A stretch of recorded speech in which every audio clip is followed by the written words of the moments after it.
वो जो हमारे 12th-11th के बच्चे के लिए ज़रूरी है और उसको पढ़ना है। रेस्ट एंड मोशन काइनेमेटिक्स अगर चैप्टर पढ़ते हैं तो काइनेमेटिक्स में जो वेलोसिटी है, इंस्टेंटेनियस वेलोसिटी है, स्पीड है, इंस्टेंटेनियस स्पीड है, एक्सेलेरेशन है, इंस्टेंटेनियस एक्सेलेरेशन है, उस काइनेमेटिक्स को समझने के लिए हम यहाँ पर कुछ फार्मूला बता रहे हैं जो फिज़िक्स में 11th के फिज़िक्स में काइनेमेटिक्स पढ़ने में काम आएगा। इसमें है लिमिटिंग वैल्यू। क्या है? Limiting value.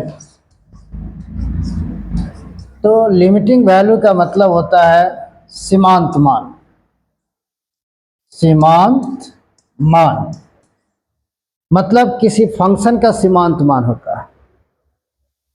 अब कोई फंक्शन अगर हम ले लें तो उसका लिमिटिंग वैल्यू कैसे होगा? सबसे बढ़िया ये एक फार्मूला है, यहाँ लिखते हैं कि limit delta t tends to 0 delta y by delta x। ये है limit delta x tends to 0। यहाँ इसको x ले लेते हैं, t नहीं x लेते हैं।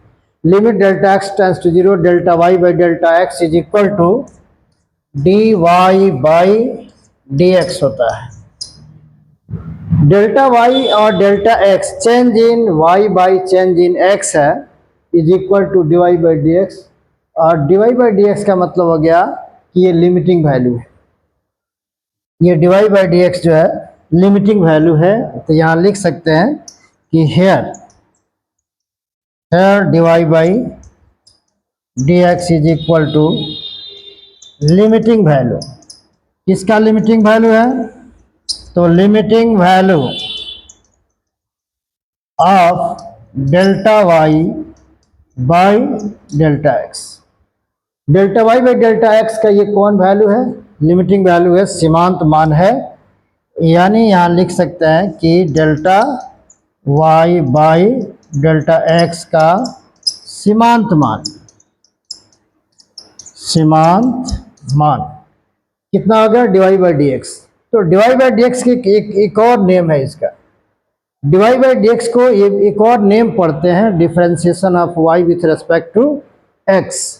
Differentiation of y with respect to x यानी dy by dx is equal to, इसको कहते हैं differentiation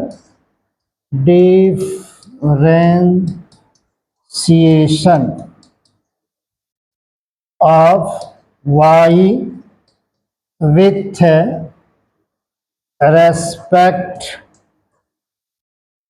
with respect to x। ऐसे पढ़ते हैं, differentiation of y with respect to x। एक तो पहला नेम इसका लिमिटिंग वैल्यू हो गया। दूसरा नेम क्या हो गया कि differentiation of y with respect to x। Differentiation का मतलब होता है फंक्शन को तोड़ना। फंक्शन को तोड़ने की बात हम कर रहे हैं, तो इसलिए यहाँ पर हम लिख सकते हैं x के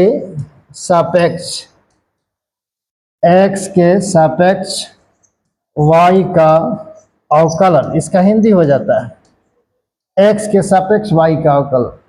खासकर ये जो काइनेमेटिक्स है, उस काइनेमेटिक्स में रेस्ट एंड मोशन है, उसमें instantaneous speed, instantaneous velocity, instantaneous acceleration को अगर फाइंड करना है तो इस फार्मूला का उपयोग होता है। तो फिर एक तरह से देखें तो यहाँ हम लोग क्या पढ़ें? Limit delta x tends to 0 delta y by delta x is equal to dy by dx। तो मुख्य रूप से dy बाई dx को हम लोग यहाँ पर लिमिटिंग वैल्यू कहेंगे delta y by delta x का। अब इसमें क्या है, किसका देखें, कोई पेपर गड़बड़ है क्या? अच्छा, कहाँ रखा हुआ था? ऊपर रखा हुआ था। का जो टेबल लगा है ना ऊपर रख दीजिए, वैसा ही खुला। तो x के सापेक्ष y का ये अवकलन हो जाता है। फिर एज फॉर एक एग्जाम्पल की अगर बात हम करें, एक एग्जाम्पल की अगर बात करें तो लिख सकते हैं यहाँ पे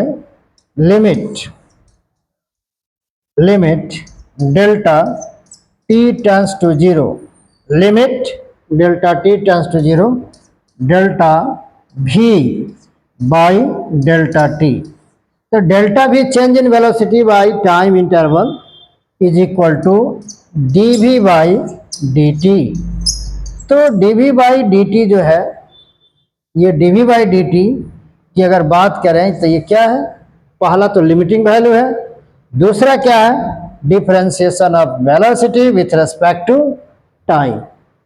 तो यहाँ से जो लिमिटिंग वैल्यू मिल रहा है, this is the limiting value is called differentiation of velocity with respect to time. तो यहाँ पर एक तरह से देखें तो एक्सेलरेशन प्राप्त होता है। तो ये कैलकुलस में प्राप्त होगा, इस तरह से यूज जो होगा वहाँ पर समझने में सुविधा होती है। तो एक तरह से लिमिटिंग वैल्यू फाइंड किया जाता है जब टाइम इंटरवल डेल्टा टी 0 की ओर अप्रोच करता है, टेंस करता है, उस स्थिति में इसको लिया जाता है।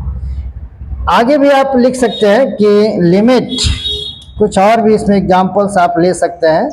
Limit delta t tends to 0 delta vector r by delta t।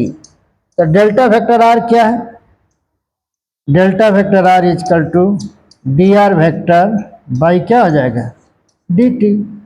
तो D R vector by D T ये भी क्या है, limiting value of delta vector R by delta T, और also it is called differentiation of vector R with respect to time.